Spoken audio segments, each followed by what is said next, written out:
Amma görün biz bunu televiziyalarımızda bu işdə günahkardır. Təhsil Nazirliyi də günahkardır. Gənclər İdman Nazirliyi də günahkardır. Kim deyirsə günahkardır.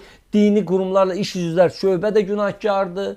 Çünki qardaş bu hamımız əl-ələ verib bu gəncliyi xilas eləməliyik. Gəncliyə necə təbliğ eləsə elədir. Mənim yadıma gəlir biz Sovet dönəminin uşaqlarında 1 mayda həmişə salyut gözləyirdik. Ura qışqıraq. Ura, ura. 1 may bizə elə gəlirdi ki, 1 may böyük bir biz bilmirdik heç əməkçi, işçi nədir, uşaq idik, neçə yaşımız vardı. Amma parad olacaq, orada bayraq qışqıracaqlar, televiziyada orada ura eləyəndə biz ura eləyəcəyik. Yəni bu təbliğat, təşviqat belə şeylər təbliğ eləmək lazımdır.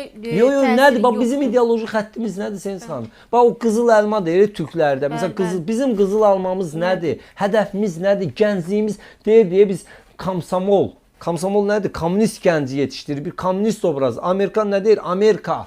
Amerika düşüncəli bir. Bizim hədəfimiz nədir? Bizim gəncliyimiz nədir? Yəni bu baxımdan o sahələrin də boşluğudur ki, baxın o gənclərə qarşı, biz bu faktın özündən danışa bilərik, kim döyüb, niyə döyüb. Bu amma bir hadisədir.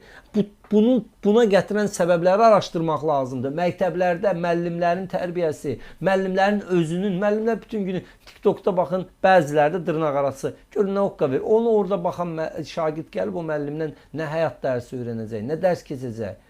Və yaxud da ki, nə bilim, əxlaqsızlığı, məsələn, kimsə əxlaqsızlıq eləyir, bunu da media yayır ki, cəsarətli pozlar verdi filan kəs, cəsarətli sözlər dedi. Demirək əxlaqsız sözlər, əxlaqsız şey. Baxın, bizim cəmiyyətdə bir şeyə də fikir verin.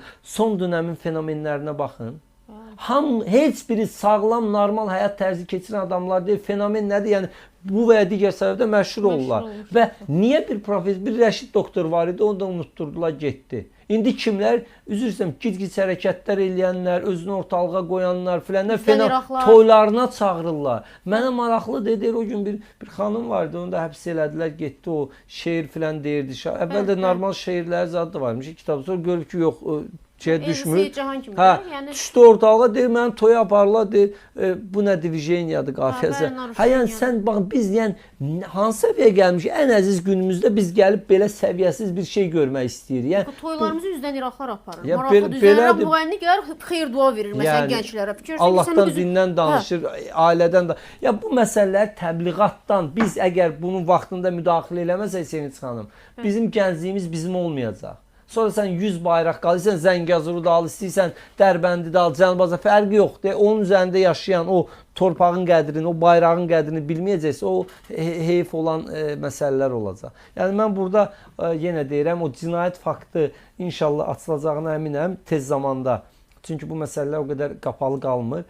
Amma bunun dərin təbəqələrdə analiz olunmalıdır, araşdırılmalıdır ki, niyə? Özdə Gəncə də kifayət qədər bizim ikinci böyük şəhərimizdir, böyük mədəniyyət mərkəzinin ilk paytaxtımızdır. Gəncə elə belə şəhər deyil. Deyəsən ki, regiondur. Gəncə sənin ikinci böyük şəhərimizdir bizim. Yəni. Və indi elə baxıram, tamaşaçılarımız da yazır ki, biz çox əmin deyilik bu qətlin üstünün açılacağından. Yox, elə Tural bəy də onu deyir. Səbəb yoxdur, yəni bir motiv yoxdur, niyə açmasın? Məsəl üçün deyir, o zaman açılmağından maraqlı olmazlar ki, məsəl üçün deyir də, hansısa böyük bir vəzifəli şəxsin oğlu və yaxud özü bu qətlə adiyyatı olar, hə? Onda açmazlar. Gəncədə böyük vəzifəlinin oğlu Gəncədə nə iş var? Hamısı Bakıya yığışıb, Gəncədə iş.